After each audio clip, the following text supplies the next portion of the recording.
Chapter 10, Lessons in Precision. Shortly after breakfast, Sun Yi turned to the boys with a steady gaze. "Prepare yourselves," he said.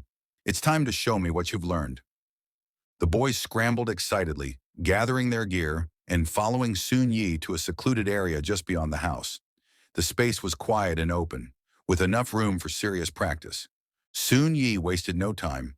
Skipping over warm-ups and basic stances, he watched as the boys moved seamlessly into coordination exercises. Their movements were fluid, their breathing synchronized, and their maneuvers executed with a precision that spoke of years of disciplined practice. As Sun Yi observed them, his eyes narrowed in approval. These were no clumsy amateurs. They had trained diligently, their confidence evident in every motion. Impressed, he decided to challenge them further.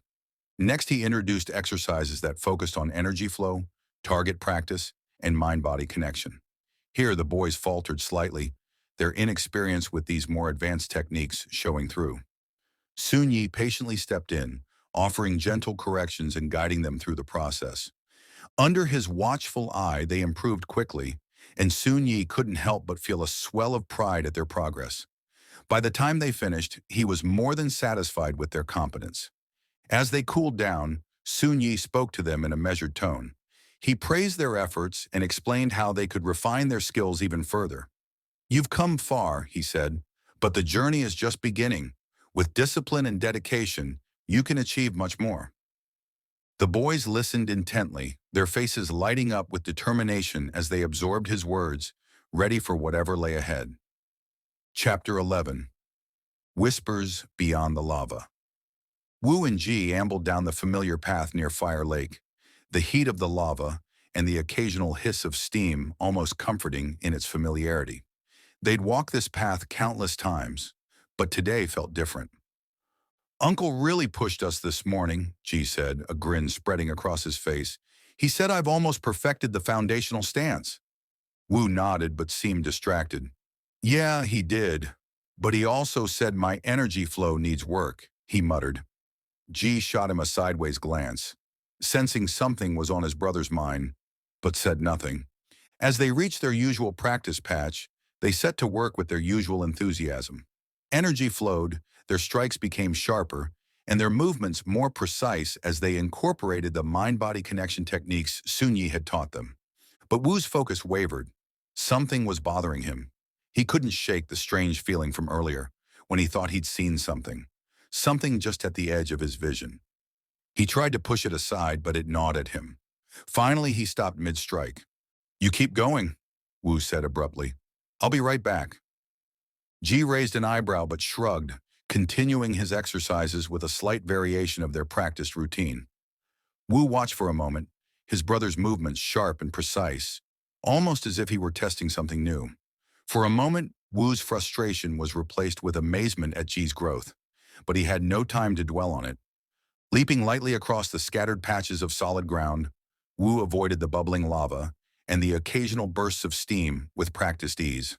As he neared the area where he thought he'd seen something, he slowed, crouching low to avoid detection. He edged closer, his heart pounding in his chest. Then he saw it. Sitting on a small patch of solid ground near the lava was a figure.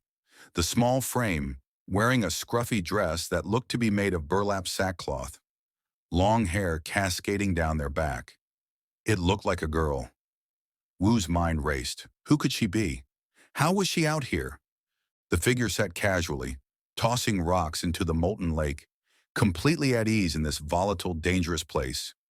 Wu crouched lower behind a tall patch of grass and weeds, his heart hammering in confusion and amazement. "Why? How?" he whispered to himself, trying to piece together what he was seeing. Wu began inching his way closer, careful to not snap any twigs or leaves under him. A sudden thump behind him made him whirl around. His first thought was Ji, but the patch was empty. Wu scanned the area, his eyes narrowing until they landed on a small rock lying in the dirt where he'd heard the noise. His brows furrowed, unsure if it had fallen or if something, or someone, had thrown it. Shaking his head, he turned back toward the figure, only to find the patch of ground empty. The girl, if that's what she had been, was gone. Wu's heart raced as he searched the area. Could she have fallen into the lava? The thought sent a shiver down his spine. He stood there for a long moment, scanning the surrounding area, but there was no trace of her.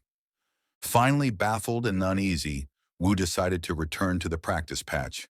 As he walked back, his thoughts churned with unanswered questions. What had he seen? Who was she?